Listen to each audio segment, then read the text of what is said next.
Welcome everybody. We are here today doing a deep dive discussion with some of our amazing leaders from our Impact Summit and Awards this year. And today we're talking about safety.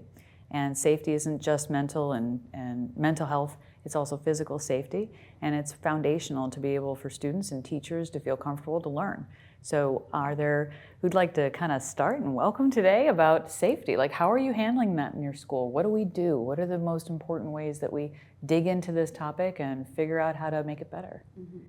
Well, I'll go ahead and start, everyone. I'm Tamara McGee, Memphis STEM Academy.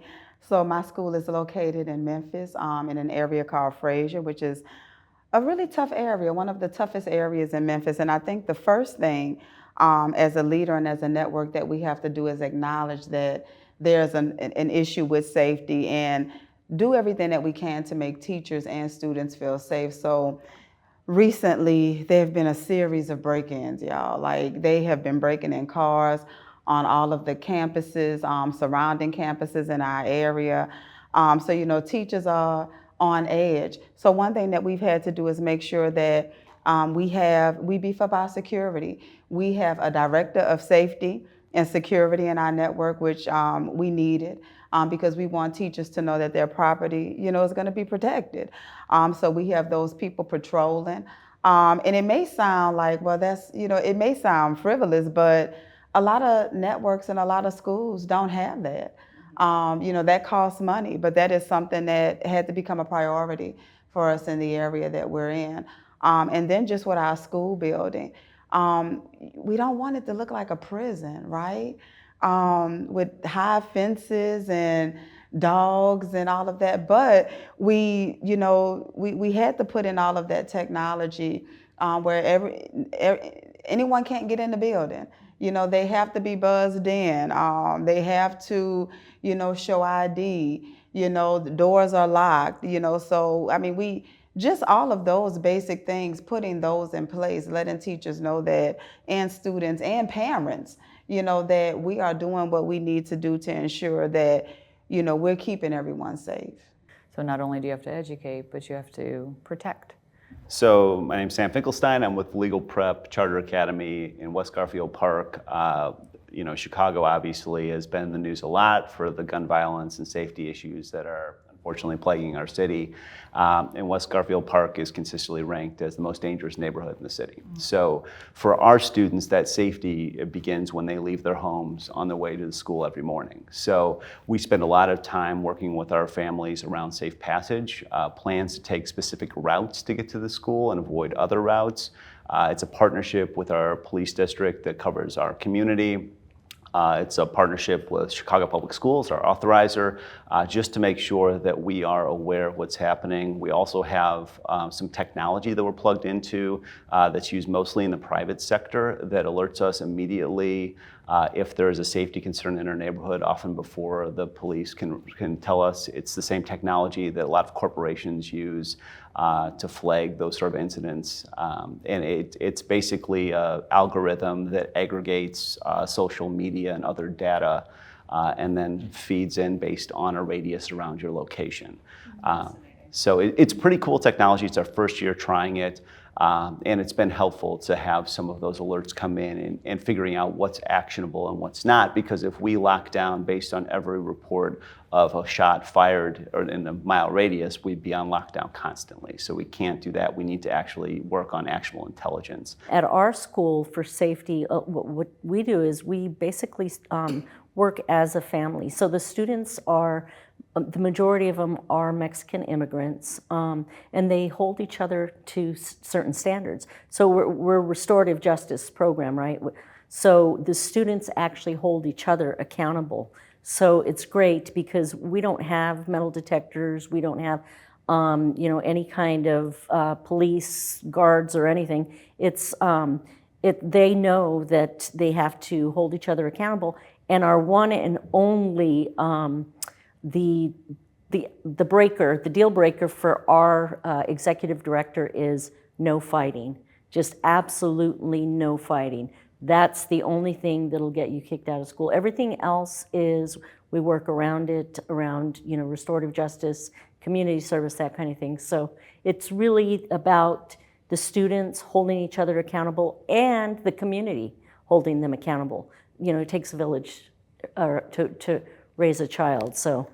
I think that, as Tamara said, you don't want something institutionalized, but you also have teachers who want to feel safe in their environment. So trying to have that balance where you're like, I want you, and students want to feel safe too, but teachers want to know the nitty-gritty that they're safe, and because they're there all the time. Now, our students come and go throughout the day, and they're not there 5 days a week. They may come on Tuesday and back on Thursday, and so our doors, we couldn't lock the place down and have it always locked because there's people coming and going all day, every day.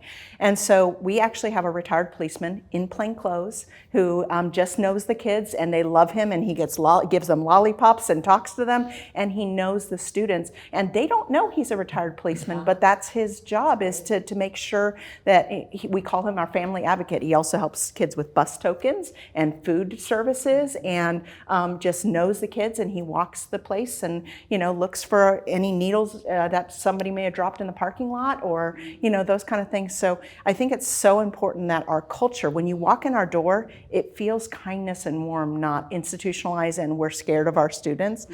Because I think every time something happens out in the nation, every student feels scared, and then parents start going, that's it, we're out of school, we're done, we're not doing this anymore. And so we have to convey that we're taking everything, of course, extraordinarily seriously. And my goals this year were to put all these things in place, police buttons for this, or lock down this, but I don't want people to necessarily know it, because I want it to be safe without them feeling that institutionalized feel.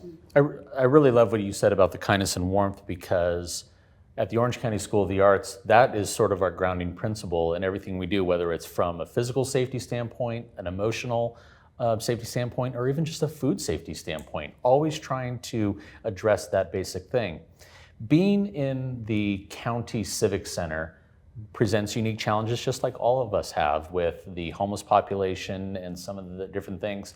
And we've really tried to not create that prison-like school that you're walking through fences. We don't have any fences on our 350,000 square foot facility. But what we do have is access doors, and students use their student IDs to open doors and move about. So for all intents and purposes, it's a regular lockdown facility, but students still have access and have that safety to be able to get to where they need to go without letting the rest of the elements in. And every security system is only as safe as someone who comes up to the door and says, "Oh, I forgot my badge. Can you let me in?" And so we try and tell people, like, we, as much as we'd love to tell you it's foolproof, it's not. So let's talk about that. And so I use this: listen, acknowledge, thank, take action, and encourage them to come back. That's whenever somebody comes to me and says, "What are we doing about this?" Let's listen. Let's really listen. Listen with everything about what they're trying to tell you, because they're not concerned for your daughter anymore about whether she is in theater arts or whether she is doing math. Your concern is her basic safety, and acknowledge, and we thank them for bringing this, because if people bring you things, like, those are gold nuggets. Like, maybe we can do something about that. Let's change it, because the students have to go somewhere. They have to be somewhere, and they can't all just, because as we know, movie theaters aren't safe, banks aren't safe. We've got to bring safety back to our students. So our world right now, we had a little bit of this discussion earlier, feels a lot less safe than in generations past. There's never been more school shootings. There's never been more activities like this, and our kids are more exposed to it with the social media. Right. I think that before we were able to protect them from the realities of the world a little bit more, and now they're right there in their face. What do we do? How do we, as educators and school leaders and people who are with children all day long, how are we providing them with that level of safety, the adults in there, and then more than that, how do we stop the trend, right? How do we change this narrative? Let's solve this problem. Yeah, so we had active shooter training. Our director of security brought in a company and worked with the teachers, and it freaked me out, right? And then we had to, and I hate to say that, but I was like, oh my God, please let me never have to experience this. So then you have to do those drills with the students, right? And I was like, oh my God, I can't do these drills with these babies. You know, I have babies, I have K through 5. They're not gonna understand. And when I tell you, I think just being transparent and realizing that, they see this, they hear their parents talking about it. They were asking me after we, practice the drills, they'll come to me, Miss McGee, when are we going to do active shooter drill again? I think we need to do that. We recently, I know you all have heard about it, the school shooting at the private school in Nashville a month ago. When I was like, do I have to address this with the staff? Do we talk to the students about it? Always trying to figure out how do I, or how do we as leaders, and y'all can help attack these things when they come up. They brought it to me. The students came and they said, Miss McGee, did you hear about the shooting?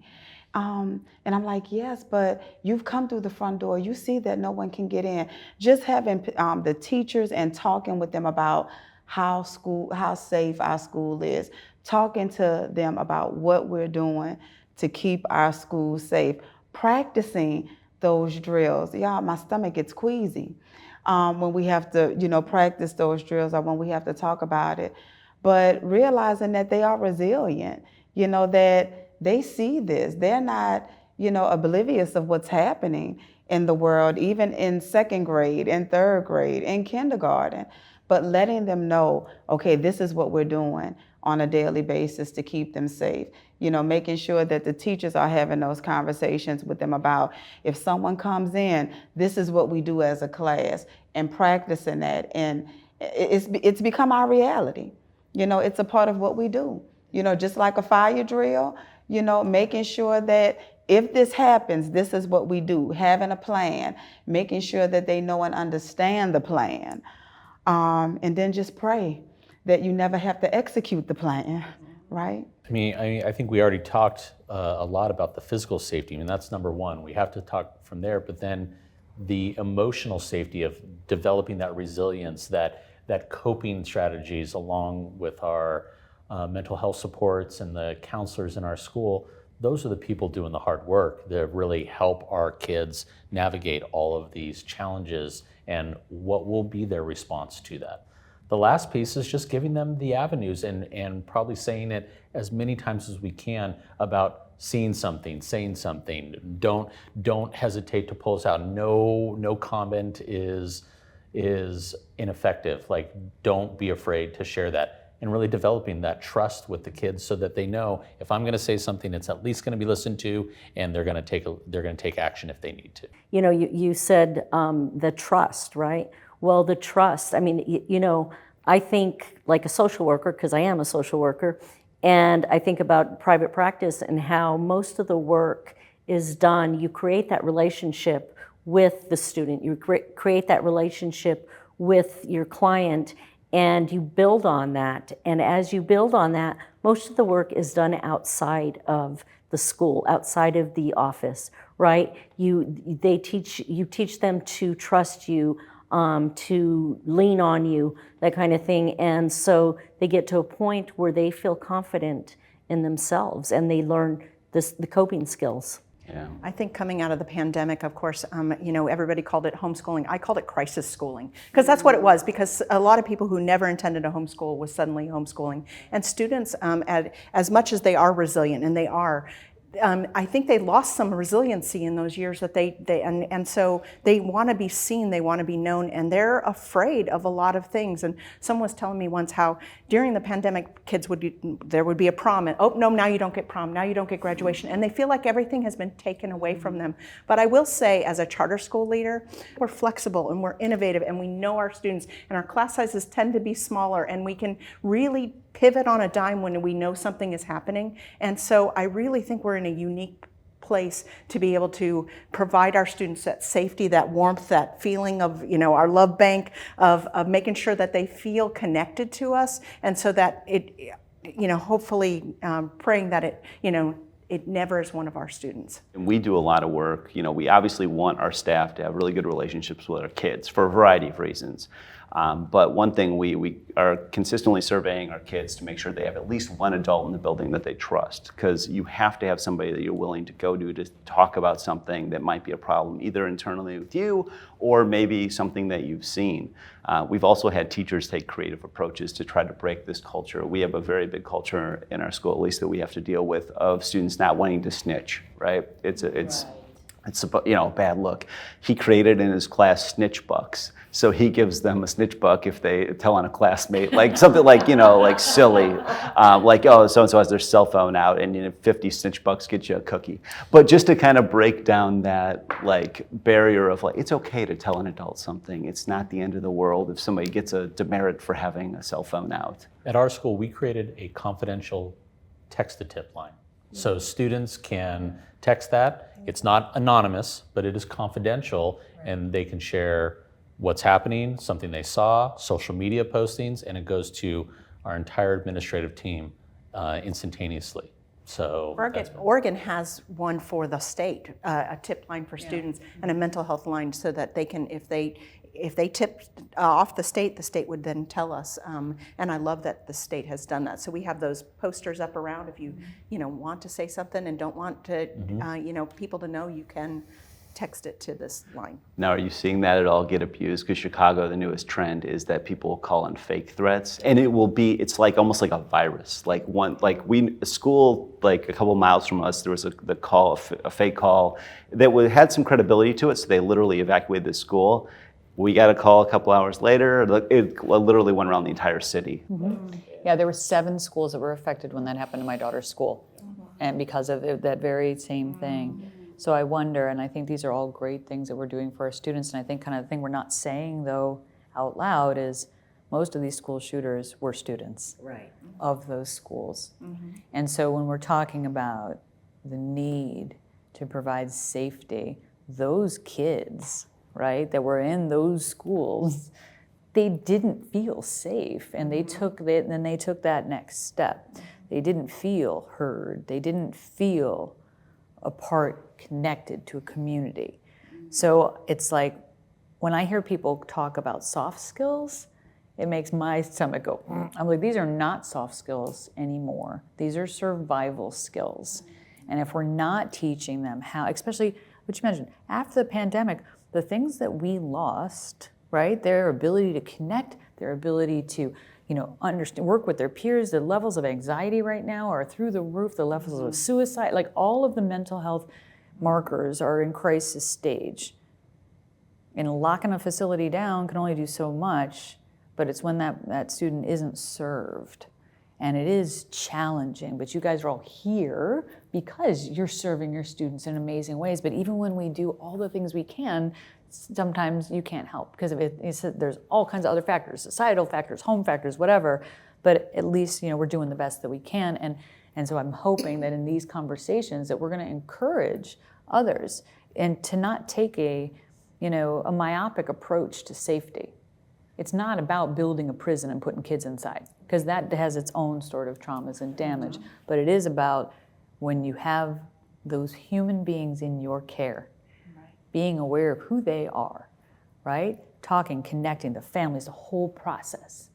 Then we may have hope for the future. It doesn't mean it's going to stop at tomorrow, but it is the long game, people, right? Like education isn't the short term, like I need the test scores, okay? But it's also the long game of raising human beings, as we're all trying to do as parents as well. So, but thank you for having this discussion. And other things you guys want to add? One of the really important things also that we do that allows the students to understand that we really care about them is the first thing when they come into a class, especially in the morning, is how are you doing today? On a scale of 1 to 10, where are you?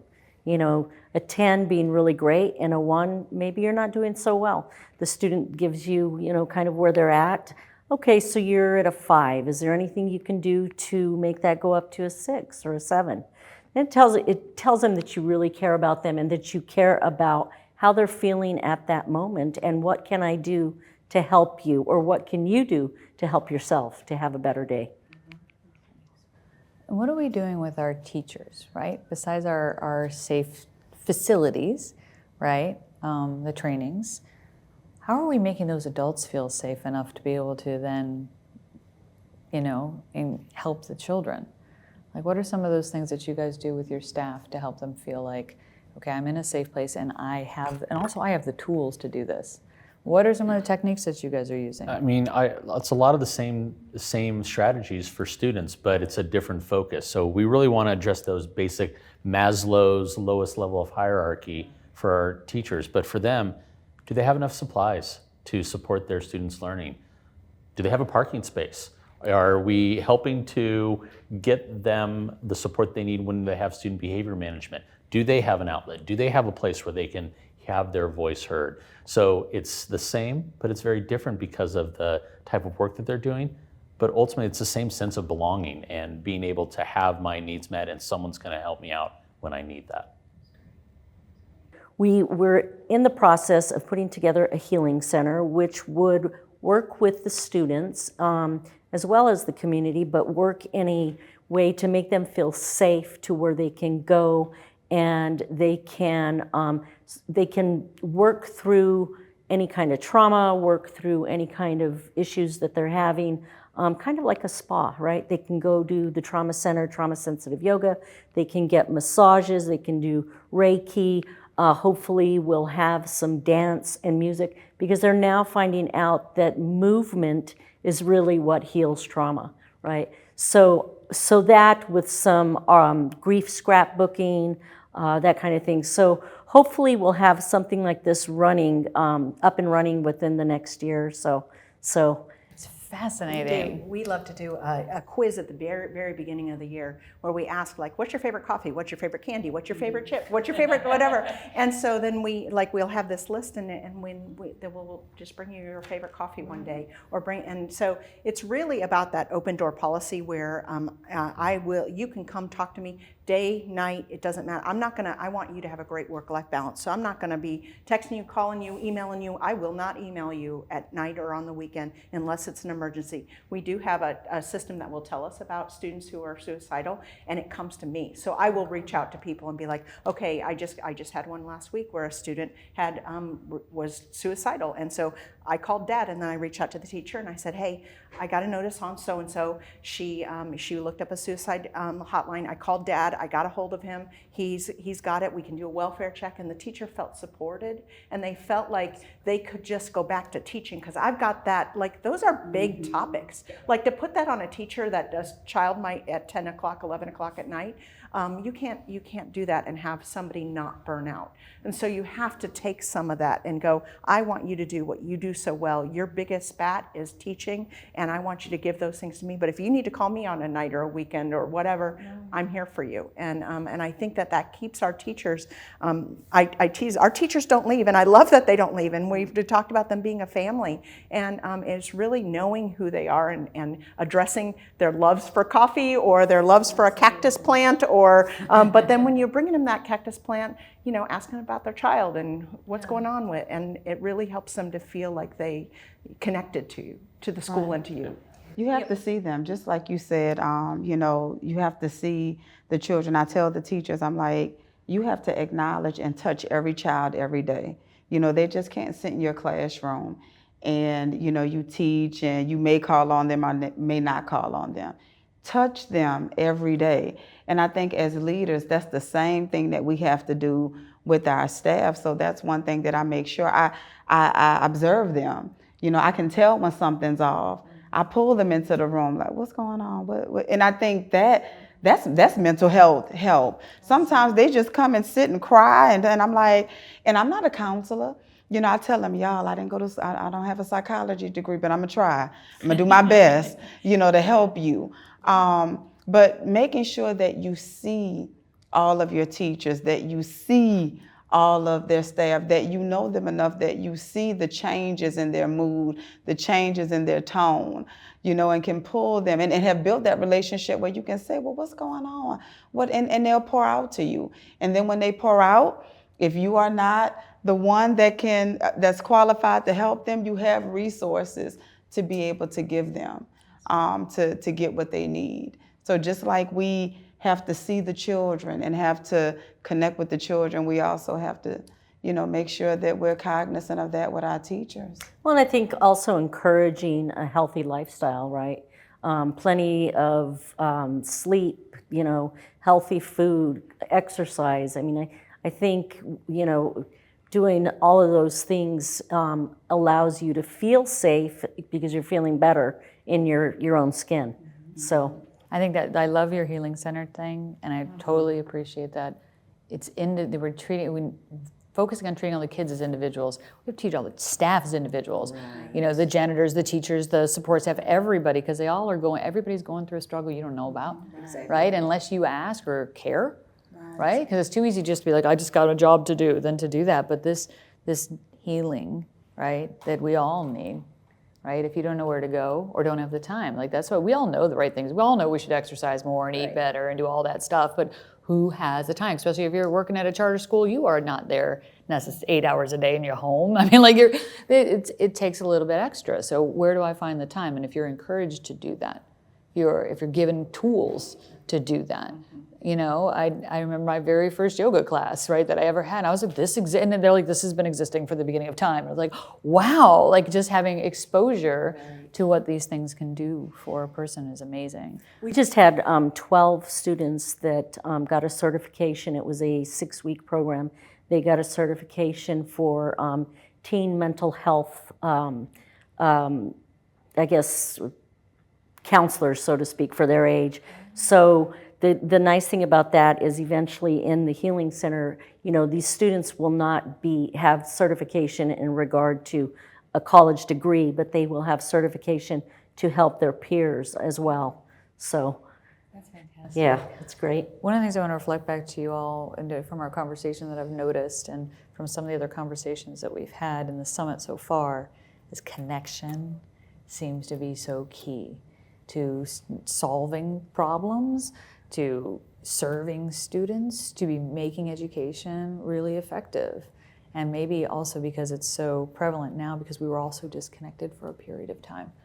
And it is, I think somebody said before, it is the job of the school. It is the job because we're adults in charge of children's upbringing while they're in our care, right?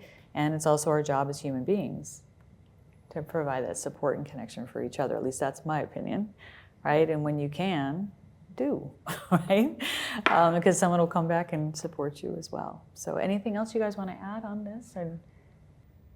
If you miss people, you miss the point. The point of life is people. And we can, as teachers, we can worry about assessments and performance targets, but if you miss the person that's sitting in front of you, you've missed the point of that day, of that connection. Do you guys have hope that the work that we're doing is going to make that larger difference with this? Absolutely. Yeah. Yes. Okay. It has to. Yeah. I have a story. Gosh, I've been in education for quite some time, and this is going to age me. But I had a student who, she was 14 years old, and she was involved in gangs. Her boyfriend at the time, he was 18. He graduated, and there was a drive-by shooting at his house. They hit his brother. They went after the car, and they hit the person in the car. Because he ran after the car, it wasn't considered self-defense, so he went to prison. She went on to finish school. She got her GED. I was her social worker for quite some time. She, throughout the years, has contacted me through my private practice. She's found me, I don't know how she's found me, through Facebook. Nevertheless, she's 28 years old now. She has 4 children. She's married. Her husband has his own plumbing business, and she's going to school to be a social worker. And she says to me always, she'll call or she'll put something on Facebook and she'll say thank you, because without you, I wouldn't be where I am. You were sort of like a second mother in some sense. So, yeah, so hope always, even if it's just that one. Yeah. One's all it takes to make that ripple effect, right? In Oregon, we not only had, of course, everybody had the pandemic and all the things, but we also had wildfires that took out 2 cities, 3,000 homes, including my own. So I understand, during the middle of a pandemic, all these things happen. And sometimes it just becomes overwhelming with shootings and wildfires and pandemic and all these things. And all I can think is keep fighting the good fight. That's all we know how to do, right? Is we can only keep fighting what I believe is the good fight. Right. This work is so important. It's so important. And somebody has to do it. And we have to empower others to come after us to do it. Because like you say, you're on your way out. We all are on our way out. Eventually, we have we have to have people in place who are going to come behind us and continue this work. Yeah. I think the connection, that larger connection that we're seeking to build through our impact program is part of that work. Because every pebble that goes in that pond, right, makes a bigger and bigger and bigger impact. And when you're connected and having the support of each other, right, because you only, as the leaders, sometimes it's hard to find that support because you're supporting everybody else along the way, right? But now having that connective tissue, right, and everybody going, yeah, it's worth it for me. It's worth it for you. It's worth it for you. Okay, there's other. I'm not crazy. This is worth it. Fighting the good fight. Right? If you don't fight it, then what happens? You can't win, right? And staying positive. I think when you allow negativity to creep in, it kind of pulls you down and it pulls everybody else down. Yeah, we have a lot of forces pulling down. So now it's going to be ours to lift everybody up, right? Okay. Thank you, everybody, for having this conversation. This important conversation about safety in our schools. I think it was very enriching for me. I appreciate that it's not just the physical safety, but it's also what we do to make people feel safe personally and professionally. And for everybody watching, I hope that they provided some tools that you can take back with you for your schools to improve the safety and the love and the connection. And that's how we'll build the hope. Thank you. Thank you so much. Thank you.